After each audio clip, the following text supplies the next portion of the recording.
성경에 이 28장을 통해서요, 크게 두 분류의 사람이 나와요. 1절에서부터 10절까지는 어떠한 사람들이 나옵니까?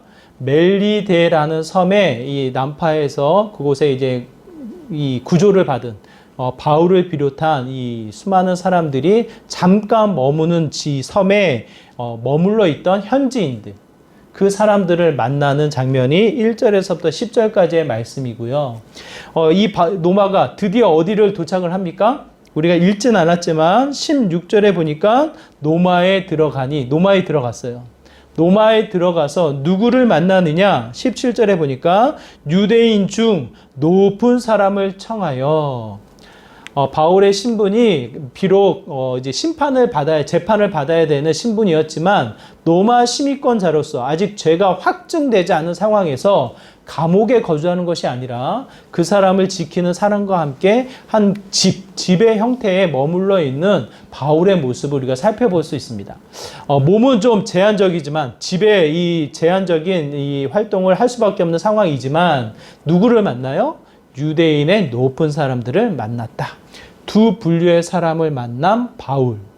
오늘 본문을 통해서 우리가 살펴볼 내용입니다. 이 앞에 그림을 보시면 어떠한 모습으로 이 그림이 어디 갔냐? 그림이 어디 있죠? 자, 그림을 찾아드릴게요.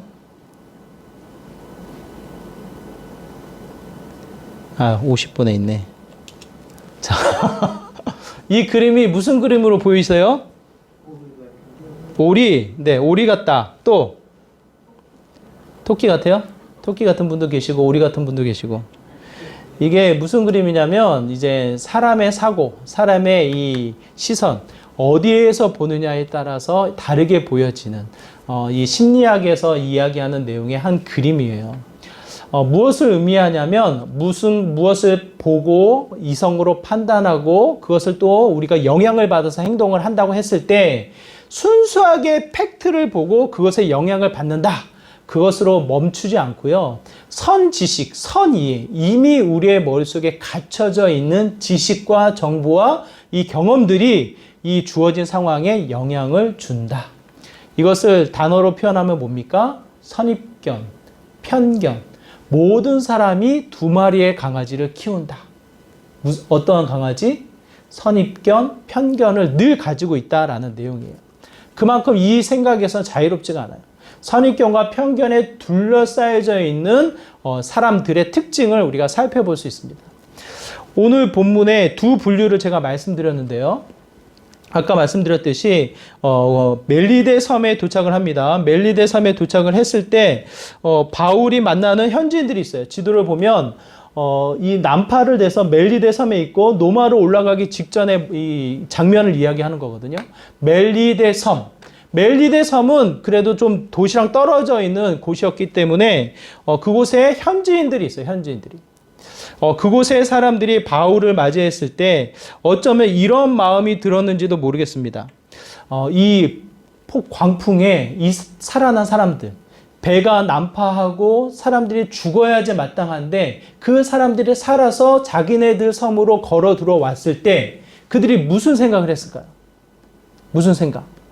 우리 섬을 공격하러 왔겠구나.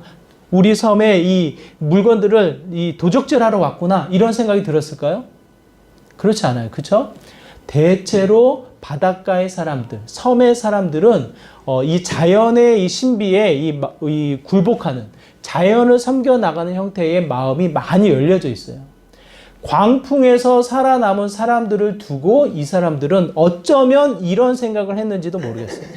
아하, 신이 저 사람들을 살렸구나. 이 광풍에서도 죽지 않고 살아난 것은 특별한 신이 이 사람들을 보호하고 있구나라는 이 마음을 갖게 되었는지 모르겠어요. 그런데 우리가 읽었듯이 이 사람들의 이 특별한 마음을 가지고 이 사람들에게 불을 태워서 이 추우니까 좀 도와주려고 불을 태우는 장면이 나와요. 거기에 바울이 모닥불에 이 손을 내밀었나 봐요. 그때 이 모닥불, 이 나무에 숨겨져 있던 독사가 뜨거운 열기에 뻗친 이 바울의 손을 어떻게 합니까? 확 물어요. 상황이 설명이 되시죠? 이 사람들을 도와주고자 이 사람들의 나무 조각들을 모아가지고 불을 지펴요. 한두 사람이 아니니까 어마어마한 불을 지폈겠죠. 해변가에. 바울이 이 추운 나머지 불을 쬐기 위해서 손을 내밉니다. 그 나뭇가지에 숨어있던 독사가 점점점 느껴지는 열기로 인해서 뛰쳐나오면서 마침 바울의 손을 꽉 물어버리는 상황. 이 장면을 본 현지인의 반응은 어떨까요? 현지인의 반응. 무슨 마음이 들까요? 네? 어떤 마음이 들까요? 우리가 같이 읽어볼까요? 우리 3절의 말씀인데 우리 같이 한번 읽어보도록 하겠습니다. 3절의 말씀 우리 한번 같이 읽겠습니다. 시작. 바울이 나무 한 묶음을 거두어 불에 넣으니 뜨거움으로 말미암아 독사가 나와 그 손을 물고 있는지라. 상황이 보이죠? 그것을 본 원주민들이 뭐라고 이야기합니까? 4절의 말씀 같이 읽겠습니다. 시작. 원주민들이 이 짐승이 그 손에 매달려 있음을 보고 서로 말하되 진실로 이 사람은 살인한 자로다. 바다에서는 구조를 받았으나 공의가 그를 살지 못하게 함이더라 하더니. 자, 현지인의 이 마음을 여러분 보이시나요? 바울이 이 독사에 물려있는 장면을 보고 현지인들은 어떻게 반응합니까? 아하, 사람들이 하나님을 모르니까 신이 저들을 살렸는지 모르지만 저 사람은 어떤 자다? 살인자야, 살인자. 저 사람만큼은 살릴 수가 없어서 신이 저 사람을 공의로 심판하는구나. 여기에서의 공의라는 단어는 그대로의 공의예요. 근데 여기에 이 당시에 이 지역에 공의의 여신이 있었어요. 공의의 여신. 아마 그들이 섬기는 이 신이었겠죠. 거짓 신. 공의의 여신이 결국 저 사람을 심판하여서 저 사람은 사람을 죽이는 죄를 범할 정도로 충분히 죽어 마땅한 사람이구나라는 생각을 갖게 되죠. 눈에 펼쳐지는 상황들, 눈에 벌어지는 상황, 이 모든 것들을 통해서 그들은 무슨 생각을 하게 되어집니까? 그들이 경험한, 그들이 알고 있는 선 이해와 지식으로 이 모든 상황을 판단해버려요. 그렇죠? 그렇죠? 그들의 이 섬에서 살고 있는 그들의 상황 속에서는 어쩌면 공의의 여신을 두고 섬겨나가면서 자신들의 삶 가운데 나름대로는 은혜를 베풀어 나가는 삶의 패턴이 되어 있는지 모르겠습니다. 하지만 이 선에서 끝나지 않고 바울이 어떻습니까? 바울이 죽질 않아요. 분명히 독사에 물렸기 때문에 쓰러져야 하고 열을 펄펄 내다가 죽어야 하는데 말짱해요. 이 말짱한 모습을 보고 이 현지인들이 이제는 뭐라고 이야기합니까? 6절에 보니까 신이라고. 이제는 살인자라고 이야기하다가 거기서 끝난 것이 아니라 죽지 않고 멀쩡한 모습을 보고 이제는 저 사람이 신이었구나. 저 사람이 신이었구나라는 생각을 갖게 되어져요. 그게 현지인이 가지고 있던 생각이에요. 이미 가지고 있던 선이해, 선입견, 이 마음속에 가지고 있는 이해로 바울을 바라보고 있는 형태를 보게 되어집니다. 근데 하나님은 여기서 끝나지 않으시죠. 그것으로 멈추지 않고 바울을 통해서 또 다른 메시지를 주는 형태를 보게 되어져요. 오늘 읽은 본문만 그런 것이 아니라 16절에서도 마찬가지입니다. 노마에 도착을 했습니다. 17절에 도착을 해서 17절에 보면 유대인 중에 높은 사람을 청하여서 바울이 만나게 되었고 그들과 많은 시간을 보냈다고 이야기를 해요. 근데 감사하게도 바울을 쫓았던 이 예루살렘에서부터 계속해서 바울을 쫓았던 유대인 40인과는 달라요. 그 노마에서 만난 유대인들은 대체 너가 무슨 일을 했는지 무슨 소식을 들었는지 우리 아무것도 모른다. 다만 너를 통해서 내가 알고자 한다. 바울의 이야기를 경청을 해요. 바울의 이야기를 계속해서 들어요. 그런데 이 사람의 반응이 어떻습니까? 이 사람의 반응을 바울이 구약의 말씀을 근거해서 이야기를 합니다. 우리가 읽진 않았지만 26절에서부터 27절까지의 말씀, 제가 한번 읽어드릴게요. 눈으로 살피시면서 가만히 그 상황을 여러분이 그려보시기를 바라요. 일러스되, 바울이 얘기하는 거예요. 일러스되 이 백성에게 가서 말하기를 너희가 듣기는 들어도 도무지 깨닫지 못하며 보기는 보아도 도무지 알지 못하는도다. 이 백성들의 마음이 우둔하여져서 그 귀로는 둔하게 듣고 그 눈은 감았으니 이는 눈으로 보고 귀로 듣고 마음으로 깨달아 돌아오면 내가 고쳐줄까 함이라 하였으니. 이게 무슨 말이에요? 27절. 한번 우리 27절만 같이 읽어볼까요? 시작. 이 백성들의 마음이 우둔하여져서 그 귀로는 둔하게 듣고 그 눈은 감았으니 이는 눈으로 보고 귀로 듣고 마음으로 깨달아 돌아오면 내가 고쳐줄까 함이라 하였으니. 무슨 뜻입니까? 무슨 뜻이에요? 눈으로 보았는데 봤어요? 귀로 들었는데 들었어요? 그 사람들의 마음이 교만해서 돌아오면 내가 고쳐줄게. 이와 같은 마음의 판단을 가지고 있다는 거예요. 누가 그렇습니까? 유대인의 높은 자리에 있는 사람들. 그 예루살렘에 있는 40인의 유대인과는 틀려요. 너를 죽이겠다. 바울을 공격하고 아무 듣지도 않고 그냥 무조건 바울을 공격하는 그런 내용이 아니에요. 오히려 그 섬에 있는 현지인과도 또 틀려요. 현지인들은 물어보지도 않고 듣지도 않고 계속 자기네들끼리 보고 본인들이 가지고 있는 생각을 가지고 관찰을 해요. 그렇죠? 그러면서 뭐 살인자다, 신이다 본인들이 판단했던 내용이에요. 근데 오늘 본문은 유대인의 높은 자리에 있는 사람들, 그 사람들이 누구의 말을 경청합니까? 이야기해봐라. 너 얘기를 듣겠노라. 16절, 17절의 이 반응을 통해서 22절에 이야기를 해요. 네 얘기를 반대하지 않고 들어볼 테니까 이야기를 해봐라. 하루가 갑니다. 이틀이 갑니다. 하루 이틀 정도가 아니라 물론 이 뒷부분의 내용이지만 이태가 지났다고 해요. 이태가. 2년의 시간이 지났다고 이야기를 해요. 그럼에도 불구하고 오늘 본문에 저희가 방금 읽었던 27절의 말씀은 구약의 말씀이에요. 이사야 선지자가 이스라엘 백성을 가리켜서 했던 말씀이에요. 뭐라고 이야기해요? 눈으로 보아도 보지 못하고 귀로 들어도 듣지 못하고 그 마음은 어때요? 그 마음은 교만하여 너가 돌아오면 받아줄게. 너가 돌아오면 용서해줄게. 너가 돌아오면 가지고 있던 모든 권위와 그 사회적 위치를 회복시켜줄게. 고쳐줄게. 돌아오기만 해라. 라는 이 마음의 교만함. 누구를 가리켜서 이야기를 합니까? 이스라엘 백성이에요. 이스라엘 백성.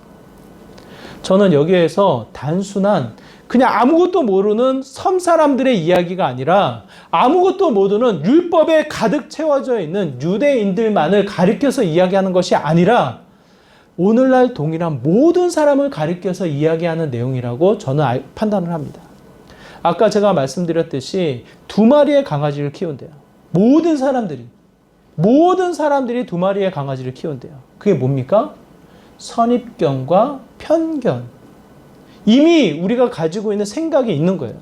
이미 이성이라는 하나님이 주신 특별한 선물을 가지고 내 시간의 흐름 속에 쌓여져 있는 이 많은 생각들을 가지고 우리가 살아간다라는 뜻이에요.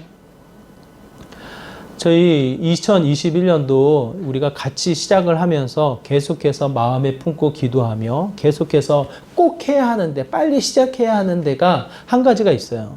그게 뭡니까? 주일학교예요. 주일학교. 다음 세대를 위한 사역이에요.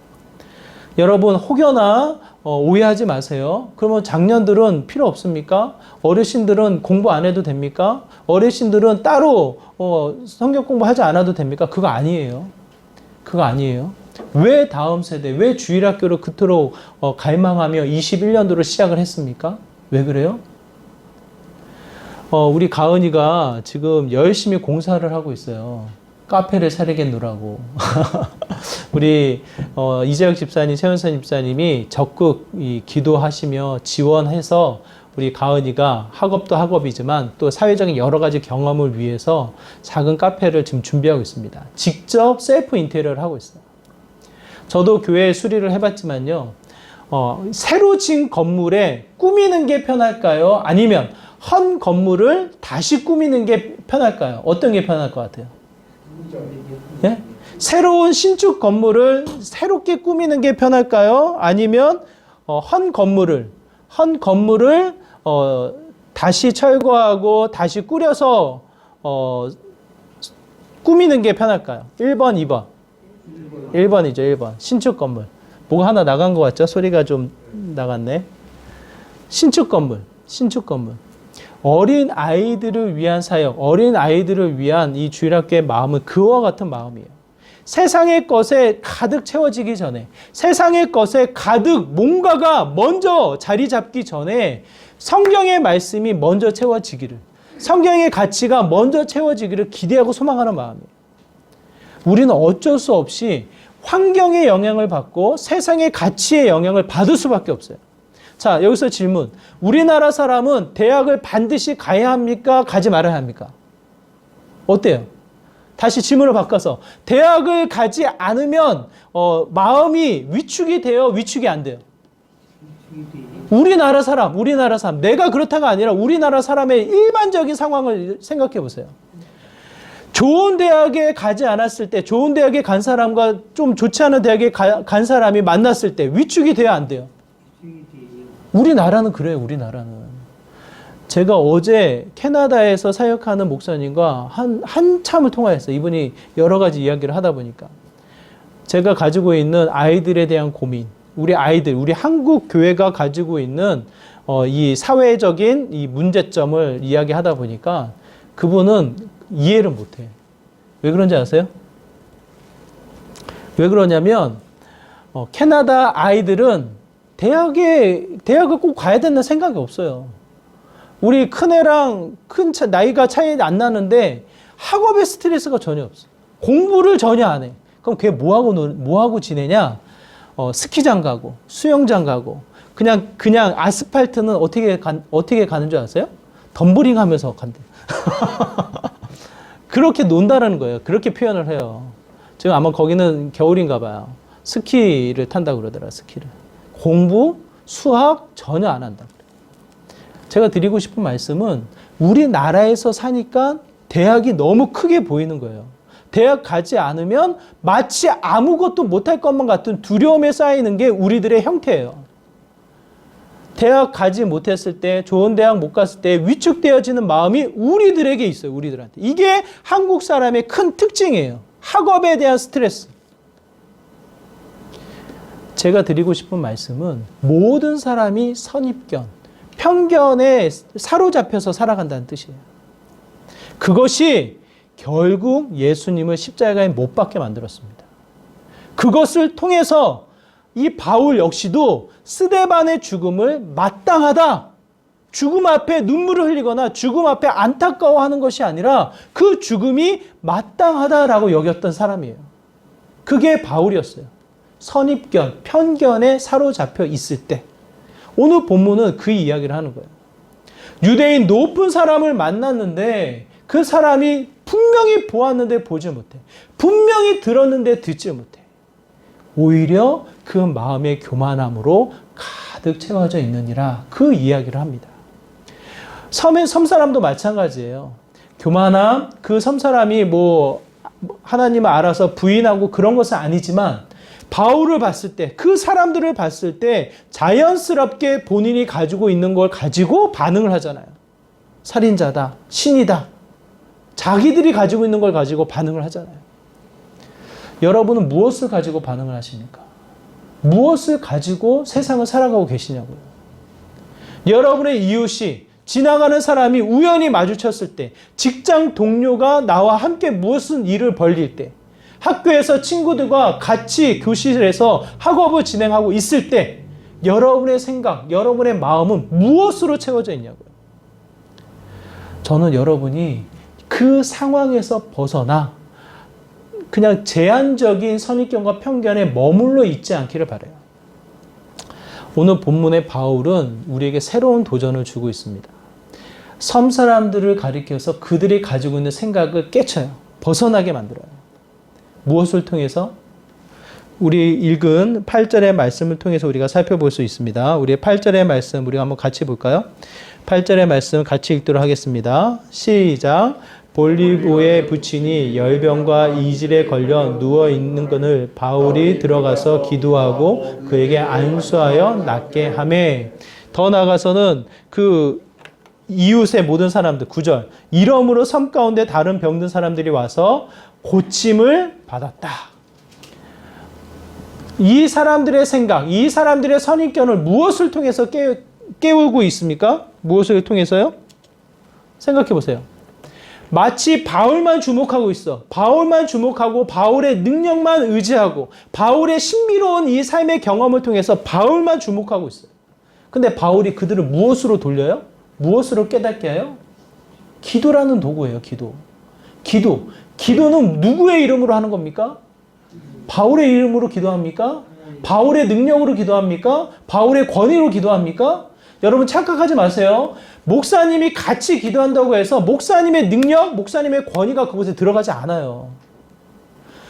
같이 형제 자매가 예수 그리스도의 이름으로 기도할 때 그 기도의 권위, 그 기도의 능력이 나타나게 되어져 있어요. 바울의 주목을 보세요. 바울 자신의 이름을 앞세우지 않아요. 자신의 지식을 이야기하지 않아요. 바울이 만약 그 현지인들을 앞두고 설교를 했다고 한번 생각해 보세요. 바울이 그 현지인들을 앞두고 성경 공부를 했다고 생각해 보세요. 얼마나 잘했겠어요. 그렇지 않아요? 너희들이 믿고 있는 이 신, 일반 계시를 통해서 믿고 있는 이 신이 결국은 하나님이시다. 그 하나님이 이 땅을 지으시고 예수 그리스도를 통해서 우리를 구원하셨다. 얼마나 선명하게 그들을 가리켜서 성경 공부하지 않겠냐고요. 말씀을 증거하지 않겠냐고요. 3개월이나 있었다고 그래요. 3개월. 3개월이나 있었는데 본문은 무엇을 증거하고 있습니까? 우리에게? 무엇을 증거하고 있어요? 바울이 기도했다고 이야기해요. 기도. 그들을 위해서 안수했다고 이야기를 해요. 그들이 가지고 있는 종교성, 그들이 가지고 있는 신비로운 이 마음을 하나님으로 연결시키는 작업을 하고 있어요. 예수 그리스도로 이름으로 기도할 때 그 권위가 어떻게 드러나는지 신비하죠. 한 분류는 기도로 만났어. 그런데 또 한 분류, 노마를 통해서 유대의 이 높은 사람들을 만났을 때에는 무엇으로 만납니까? 무엇으로 만나요? 우리가 읽진 않았지만 23절에 보니까 이렇게 표현되어 있어요. 그들이 날짜를 정하고 그가 유숙한 집에 많이 오니, 여러 차례 날을 정해서 왔다라는 거예요. 약속을 통해서. 많이 오니 바울이 기도합니까? 바울이 안수합니까? 어떻게 해요? 바울이 아침부터 저녁까지 강론하여. 자, 여기서의 강론 주목해 보세요. 무슨 이야기를 했을까요? 무슨 이야기? 바울이 했던 이야기. 이 바울이 만난 사람들은 유대인의 높은 사람들이에요. 구약의 말씀, 율법에 철저히 알고 그대로 지켜서 살아갔던 사람들이에요. 그 사람들에게 무엇을 했을까요? 무엇을? 단순한 기도가 아니라 너희들이 알고 있는 말씀을 끄집어 당겨서 너희들이 가지고 있는 율법을 통해서 무엇을 증거합니까? 하나님 나라가 임했다. 예수 그리스도를 통해서 이미 하나님 나라가 눈에 보이는 이스라엘 땅, 눈에 보이는 이스라엘 백성이 아니라 하나님 나라가 이 세상에, 이 시대에 이방인들에게도 임하였노라. 예수 그리스도의 능력이다라는 것을 증거하게 됩니다. 바울의 관점을 여러분 잘 생각해 보세요. 바울이 무엇으로 그들의 생각을 뛰어넘게 합니까? 무엇으로? 하나님이에요. 하나님. 지식이 아니에요. 설명이 아니에요. 하나님으로 연결시키는 작업을 하는 거예요. 하나님. 기도를 통해서, 말씀을 모르니까 기도를 통해서 하나님의 능력으로 현지인들을 가르치고 있고 만나게 하고 있고, 유대인의 높은 사람들 알고 있으니까, 지식이 높게 쌓여져 있으니까 그것으로 끝나는 것이 아니라 반드시 알고 있는 성경을 통해서, 알고 있는 말씀을 통해서 하나님을 만나도록, 하나님을 보도록 그들에게 강론하는 시간을 갖게 되어집니다. 바울의 형태를 통해서 다시 한번 우리의 삶의 모습을 돌아본다면 우리의 삶 가운데 선입견, 우리가 가지고 있는 편견을 어떻게 벗어내야 할지 여러분 딱 한 가지만 기억하세요. 그 자리가 반드시 하나님이랑 연결되어져야 해요. 반드시 연결되어져야 돼요. 한 집사님이, 우리 교회 집사님 아니세요? 제가 잘 알고 있는 집사님이 낙심되어진 표정으로 저기 교회를 찾아오셨어요. 그러니까 작년에 한 번 오시고 올해 두 번째 오신 거예요. 저는 이제 반가워서 기쁘게 맞이했는데 자기가 큰 일을 치렀대요. 큰 일을. 그래서 무슨 일인가 얘기를 안 하더라고요. 그래서 안 물어봤어요, 저도. 근데 본인이 얘기하더라고, 본인이. 큰 일을 치렀다고. 무슨 일이냐고 이제 하신 얘기를 들어보니까 주식을 하셨어요, 주식을. 근데 전에도 제가 말씀드렸지만 지금 사회적인 분위기가 여러 형태의 이 미디어가 주식이란 단어가 쉽게 노출되어져 있어요. 어린 아이들에게까지 마치 주식을 안 하면 이 시대에 뒤처지는 양 느껴질 정도로 주식이라는 이 단어가 굉장히 노출되어져 있어요. 그래서 제가 참 위험하다. 제가 알고 있는 단어의 이 위압감이랑 너무 다른 분위기를 제가 느꼈거든요. 근데 이분도 전혀 그거 하실 분이 아닌데 제가 아는 분은 그래요. 전혀 그렇게 하실 분이 아니에요. 진짜 저축하고 검소하시고 성실하시고 주어진 일에 뭐 한 걸음 한 걸음 나가시는 그러한 분이시거든요. 모범생이거든요. 그야말로. 그런데 이 주식을 하셔가지고 본인이 생각했던, 본인이 가지고 있던 큰 돈을 잃으셨노라고 이야기를 하더라고요. 그러면서 저한테 질문을 해요. 낙심되어지고 좌절되어질 때 어떻게 하세요? 라고 저한테 물어봐요. 제가 뭐라 그랬을까요? 제가 똑같아요, 여러분. 지금 제가 여러분과 이야기하는 거랑 똑같아요. 반드시 그 좌절과 낙심을 하나님이랑 연결시키십시오. 하나님 우연이 없으시잖아요. 하나님 우연이 없으시잖아요. 여러분 한번 보세요. 우리가 읽은 본문, 우리 2절의 말씀. 자, 여기 단어가 재밌어요. 멜리데 난파에서 사람들이 이렇게 이 섬으로 기어서 막 올라온다 한번 생각해 보세요. 276명이라는 사람들이 밀려서 올라온다고요. 배는 난파됐지만 사람들은 한 사람도 죽지 않았어요. 그 사람들이 올라와요. 그것을 보고 있는 원주민들. 거기에 특별한 단어가 들어가요. 자, 2절 같이 읽어볼까요? 시작. 비가 오고 날이 참에 원주민들이 우리에게 특별한 동정을 하여 불을 피워 우리를 다 영접하더라. 대체로 모르는 사람이 떼거지로 올 때는 경계하는 게 맞잖아요. 떼거지로 올 땐 경계를 하고 위축되고 관찰하고 숨어 있는 게 맞는데 여기에 특별한 단어가 들어가요. 특별한 뭐가 들어가요? 동정. 특별한 동정. 그들의 상식으로는, 그들의 일상으로는 그게 나타난 게 없어요. 그렇게 할 수가 없는 거예요. 그렇게 할 수가 없어요. 그런데 특별한 동정. 칼빈은 이 단어를 가지고 하나님의 감동이라고 이야기를 해요. 그들의 영혼, 그들의 마음을 하나님이 특별히 감동시키셔서 이 바울의 일대의 이 그룹들을 섬기게 하셨다라는 이 해석을 해요. 저는 뭐 특별한 감동, 그 단어랑 동일하게 표현해도 되고, 분명한 것은 우연이 없으시다는 거예요. 우연이 없으시다는 거예요. 배를 난파하지 않고 이 배가 선착장에 세워져서 사람들이 276명이 우르르 내려오는 그 그림도 멋있지만 우연이 없으신 그 하나님은 이 모든 것에 일하고 계시고 오히려 자신의 역할이 온전히 드러나도록 하나님의 역사가 펼쳐지는 상황이 아닐까. 그들이 불을 지핍니다. 거기에 독사 한 마리가 또 숨어 있어서 마침 바울을 물어요. 생각해 보세요. 지금 28장 이후로는요, 그 바울을 체포해서 데리고 가는 그 사람이 전혀 보이질 않아요. 율리오라는 사람이 나타나질 않아요. 그렇잖아요? 그 안에 그 그룹의 대표장이 있을 거 아니에요. 그 배를 몰았던 선장이 있을 거 아니에요. 리더십이 전혀 나타나지 않아요. 누구만 나와요? 바울이에요. 바울만 주목하게끔 모든 상황이 펼쳐져요.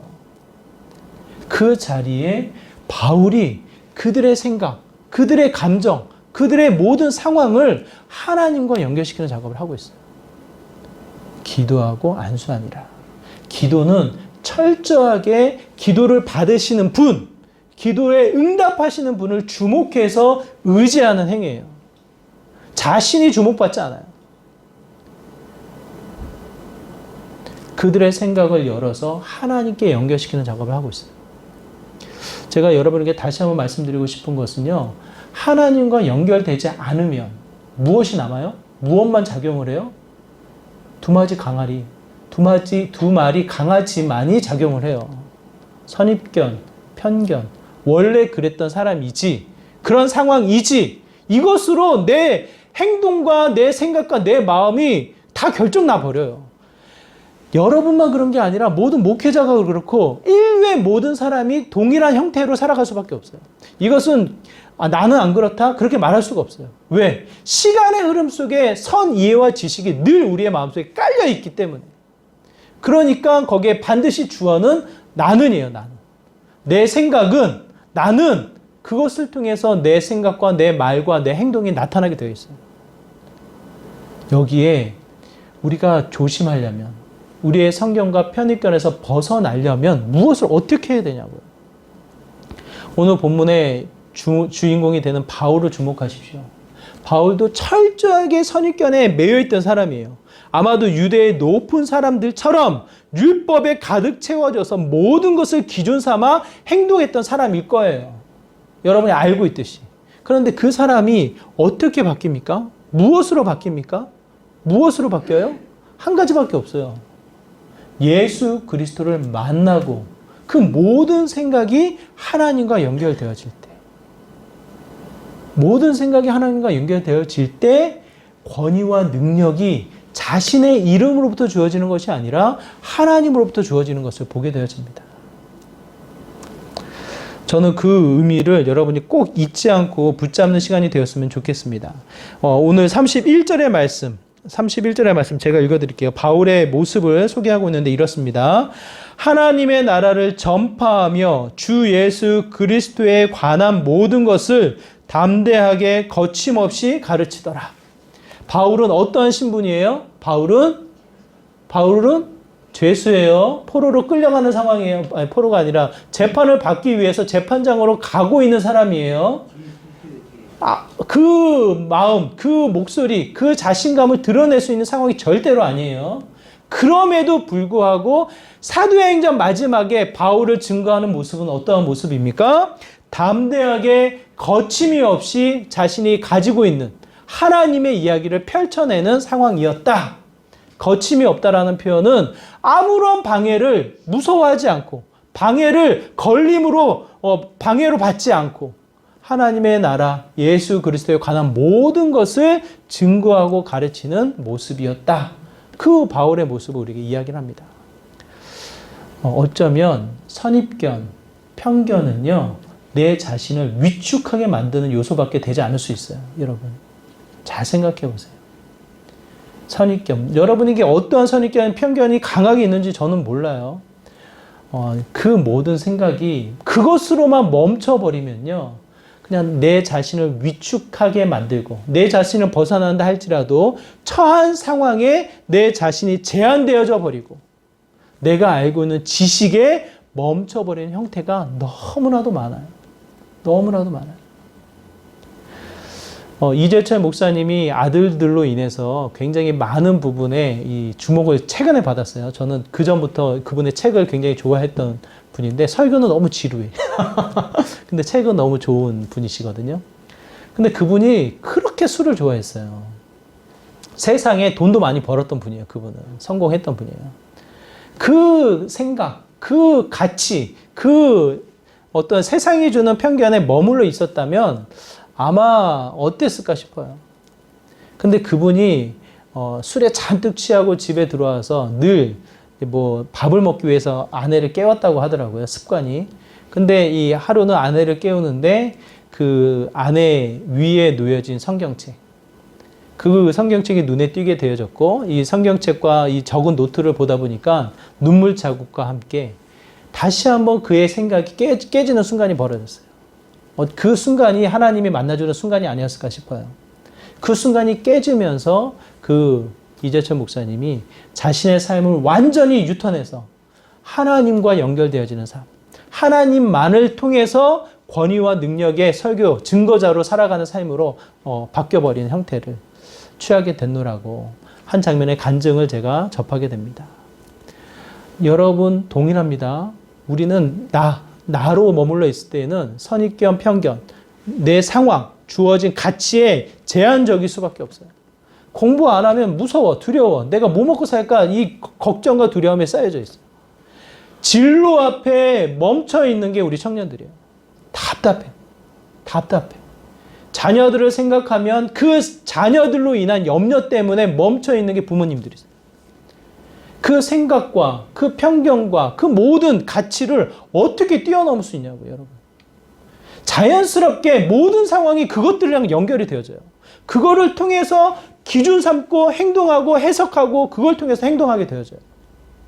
어떻게 할 거냐고요. 제가 분명하게 성경 말씀을 통해서 여러분에게 말씀드립니다. 하나님과 연결시키세요. 하나님과 연결시키세요. 어떠한 일이든 어떠한 생각이든 미움이든 질투든 시기든 때로는 기쁨이든 교만이든 자랑이든 어떠한 생각과 어떠한 상황이든 그것을 통해서 하나님과 연결시키세요. 왜 하나님이 이것을 나에게 주셨나? 왜 하나님이 이 과정 속에 나와 함께 하시는가? 그 자리가 기도하는 순간이고요. 하나님의 말씀에 강론하는 순간이고요. 그로 인해서 하나님의 생각을 내가 덧입어 나가는 시간이 되어져요. 그러면 내 권위가 아니라요. 내 근심이 아니라 하나님의 권위와 능력이 증거되어지는 삶을 저와 여러분이 살아갈 수 있지 않을까 싶습니다. 반드시 하나님과 연결시키십시오. 여러분의 가정, 여러분의 직장, 여러분의 관계 모든 것을 하나님과 연결시키세요. 거기에는 이 땅에 오신 예수 그리스도, 예수 그리스도의 이름으로 기도합니다. 예수 그리스도의 능력으로 그분이 주신 말씀으로 나아갑니다. 그럴 때 우리의 생각을 뛰어넘는 하나님의 일, 하나님 나라를 세워나가는 권위와 능력 있는 삶이 되지 않을까 싶어요. 여러분의 삶에 거침이 없는 담대함으로 가득 채워져 있는 믿음의 복된 삶이 되시기를 주님의 이름으로 축원합니다. 우리의 말씀을 기억하시면서 우리 함께 두 가지를 두고 함께 기도하면 좋겠습니다. 제일 첫 번째, 내 모든 선입견, 내 편견, 나만이 가지고 있는 그 생각을 다 내려놓기 원합니다. 내 안에 갇혀져 있는 제한적인 상황 뛰어넘기 원합니다. 다시 한번 주님, 내가 가지고 있는 모든 것들을 내려놓게 하여 주시고, 두 번째, 예수 그리스도를 증거케 하여 주옵소서. 하나님의 이야기만이 가득 채워져서 주님과 연결되어지는 믿음의 삶이 되게 하여 주옵소서. 나의 권위가 아니라 하나님의 권위, 하나님의 능력이 덧입혀지는 믿음의 삶이 되게 하여 주옵소서라고 이와 같은 마음으로 내려놓는 기도와 채워지는 기도, 두 가지 기도를 두고 이 시간 함께 기도하며 나가도록 하겠습니다. 기도합니다. 하나님, 그렇습니다. 우리의 삶이 정말 주님 안에 채워지는 믿음의 삶이 되기를 소망합니다. 하나님의 능력이 다시 한번 덧입혀지는 삶이 되길 소망합니다. 하나님, 우리의 삶, 우리의 연약함 주님 앞에 드리오니 하나님, 제한적이고 선입견이고 편견이요 근심과 염려로 채워진 모든 것들 내려놓게 하여 주시고 주님 앞에 전진해 나가는 믿음의 귀한 삶이 되게 하여 주시옵소서.